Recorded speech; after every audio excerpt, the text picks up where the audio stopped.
20 नवंबर को पटना के गांधी मैदान में नीतीश कुमार का शपथ ग्रहण समारोह होना है। लेकिन इससे पहले जेडीयू और बीजेपी में मंत्रियों को लेकर खींचतान चल रही है। सोमवार को नीतीश कुमार ने बिहार के राज्यपाल आरिफ मोहम्मद खान से मुलाकात की थी और 19 नवंबर को विधानसभा भंग करने की जानकारी दी थी, जिसके बाद एनडीए के सहयोगी जीतन राम मांझी ने मंत्रियों का फार्मूला भी मीडिया को बताया था। लेकिन सूत्रों का दावा है कि विधानसभा स्पीकर के पद को लेकर बीजेपी और जेडीयू में अभी तक सहमति नहीं बन पाई है और ये सहमति बनाने के लिए जेडीयू के कार्यकारी अध्यक्ष संजय झा और जेडीयू कोटे से केंद्रीय मंत्री ललन सिंह को दिल्ली बुलाया गया था। सोमवार आधी रात को दोनों नेता प्राइवेट प्लेन से दिल्ली गए और मंगलवार सुबह करीब 11 बजे अमित शाह से मिले। अमित शाह के आवास पर संजय झा, ललन सिंह, जेपी नड्डा और बीजेपी के टॉप लीडर्स की 2 घंटे तक मीटिंग हुई और दावा किया जा रहा है कि डिप्टी सीएम और विधानसभा स्पीकर के पद को लेकर ये बैठक की गई।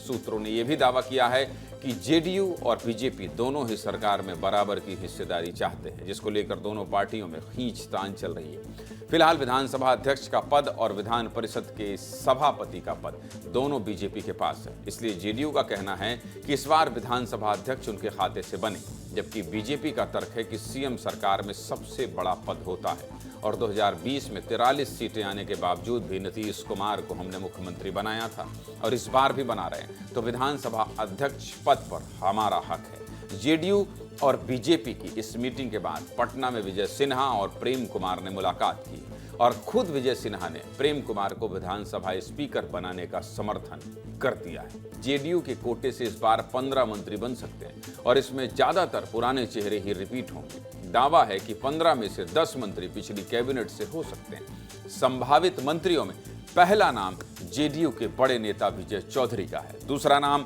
विजेंद्र यादव का है। श्रवण कुमार, अशोक चौधरी, लेसी सिंह, जमा खान, मदन सहनी, जयंत राज, महेश्वर हजारी और संतोष निराला को फिर से मंत्री बनाया जा सकता है। दावा यह भी किया जा रहा है कि डिप्टी सीएम के दोनों पद बीजेपी के ही पास रहेंगे, लेकिन इस बार मंत्रिमंडल में कुछ नए चेहरों को बीजेपी जगह दे सकती है। बीजेपी से कौन कौन से मंत्री हो सकते हैं ये भी जान लीजिए।